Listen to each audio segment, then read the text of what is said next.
नमस्कार दोस्तों, वेडुपीडिया में आप सबका बहुत बहुत स्वागत है। So finally Panjshir has fallen. Afghanistan का वो हिस्सा जिस पे आज तक तालिबान इतिहास में कब्जा नहीं कर पाया था, वो अब पूरा का पूरा तालिबान के हाथ में लग चुका है। और इसी समीकरण को देखते हुए ईरान ने वार्निंग दे दी है पाकिस्तान को और तालिबान को। इंटरेस्टिंगली ईरान ने पाकिस्तान को भी वार्निंग दी है कि आप तालिबान की मदद नहीं करिए, वरना हमारे फ्रेंडली रिलेशन आने वाले टाइम पे खराब हो सकते हैं। तो डिस्कस करेंगे। ये ऑफिशियल स्टेटमेंट तालिबान ने दिया था। ये देखिए, Panjshir which was the last hide out of the escapee enemy is captured. साफ साफ लिख दिया है पंशीर में कि अब पंशीर भी कैप्चर्ड हो चुका है तालिबान के द्वारा। ये आपको मैं मैप से समझाने की एक बार कोशिश करता हूं। ये देखिए, ये है अफगानिस्तान का मैप। ये है इलाका, वो है पंशीर। पंशीर अपने इतिहास में तालिबान आज तक कब्जा नहीं पाया था। इवन 1996 से जब 2001 तक वो पावर में था, तब भी पंशीर को तालिबान अभी तक कब्जा नहीं पाया था। तो यहां पर पंशीर में एक फोर्स खड़ा हो गया था जिसका नाम था national resistance force. National resistance force को लीड कर रहा था अहमद मसूद। और अहमद मसूद के अलावा जो अफगानिस्तान के वाइस प्रेसिडेंट थे अमरुल्ला साले, वो भी यहाँ पर नेशनल रेजिस्टेंस फोर्स को सपोर्ट कर रहे थे। तो यहाँ पे जो रेजिस्टेंस फोर्सेस थी, ये तालिबान को खदेड़ रही थी पीछे की साइड। बट अब ऐसा नहीं हो पाया, ज्यादा टाइम तक एनआरएफ सपोर्ट नहीं कर पाया। क्यों? क्योंकि एनआरएफ अकेला एक था जिसको कोई कंट्री सपोर्ट नहीं कर रहा था, not even Russia, not even India. Even मतलब बहुत दुख होता है सोच के भी, इंडिया को सपोर्ट करना चाहिए था इसको, नेशनल रेजिस्टेंस फोर्स को।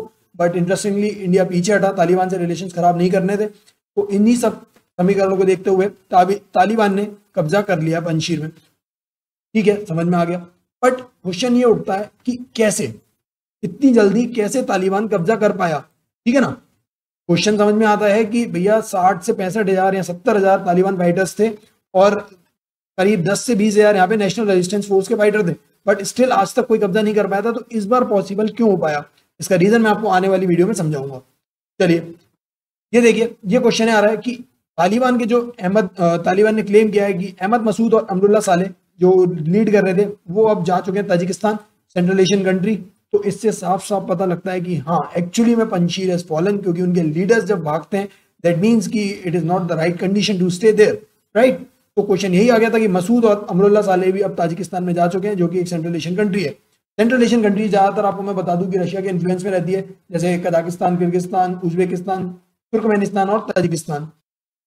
एंड मैं आपको एक वीडियो भी दिखाता हूँ जो तालिबान ने रिलीज करी है। ये देखिए, ये तालिबान के फाइटर्स अपने झंडे को फ्लैग होस्टिंग कर रहे हैं वहां पे। ये जो इलाका है पूरा पीछे पंशीर है, ठीक है ना। तो ये पंशीर में इन्होंने अपना फ्लैग होस्ट कर दिया है। तो देख के बहुत बुरा लगता है कि एज एन इंडियन, मतलब we should have supported the national resistance force. चलिए, एक और रीजन ये भी आपको मैं बताना चाहूंगा कि आपको देख रहे होंगे, ये है फैज हमीद। ठीक है, फैज हमीद पाकिस्तान के आईएसआई चीफ है।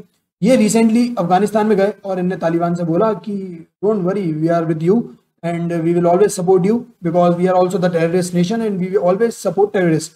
तो ये रीजन उन्होंने दिया वहां जाके फैज हमीद जी ने, और पूरा अश्योरेंस दे गया है कि तालिबान फाइटर्स को हम लोग पूरा मदद करेंगे पंशीर को कब्जाने में। और यही रीजन है पाकिस्तान ने अपने जो भी एयरफोर्स के विमान थे, एयरक्राफ्ट थे, ड्रोन्स थे, ठीक है, इवन मैन पावर सपोर्ट था, मैन पावर सपोर्ट भी किया है, और साथ ही साथ में डिजिटल सपोर्ट भी किया है। क्वेश्चन ये भी है, ये देखिए, डिजिटल सपोर्ट, दैट मीन्स कैसे सर, डिजिटल सपोर्ट क्या होता है?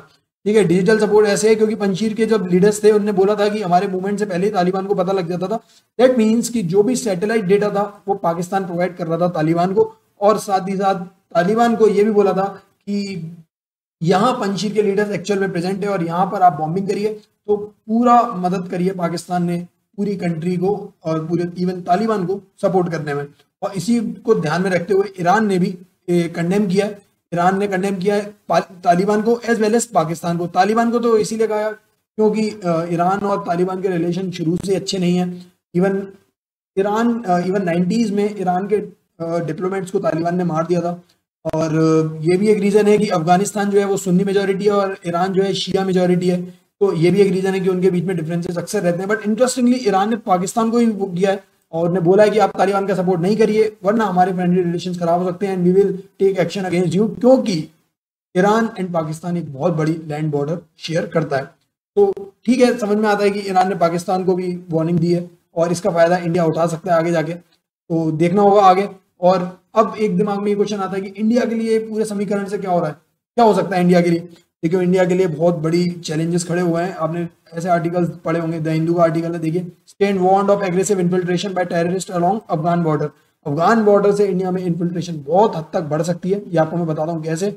ये देखिए, ये है एशिया का मैप और ये है हमारा प्यारा भारत और ये है हमारा अफगानिस्तान।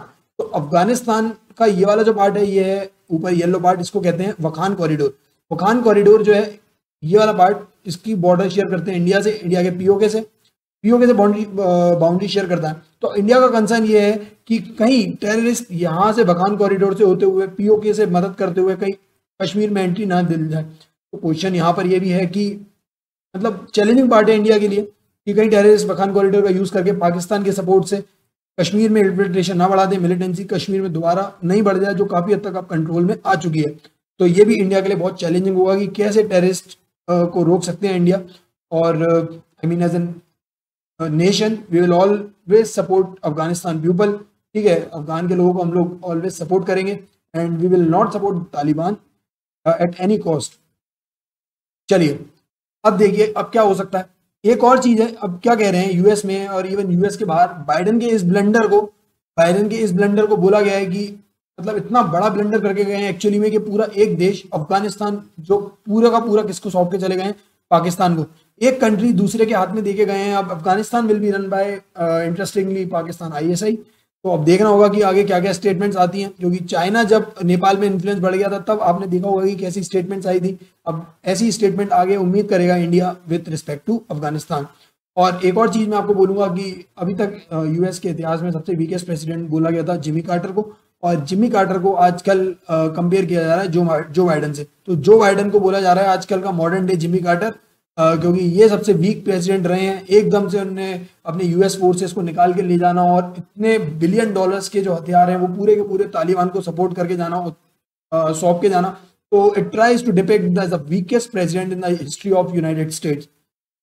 तो ये था आज का लेक्चर। इंटरेस्टिंगली कुछ नया सीखने को मिला होगा एंड काफी दिन बाद आज लेक्चर आ रहे हैं, तो उसके लिए क्षमा चाहूंगा। तो मिलते हैं अब अगले लेक्चर में। That's it for today.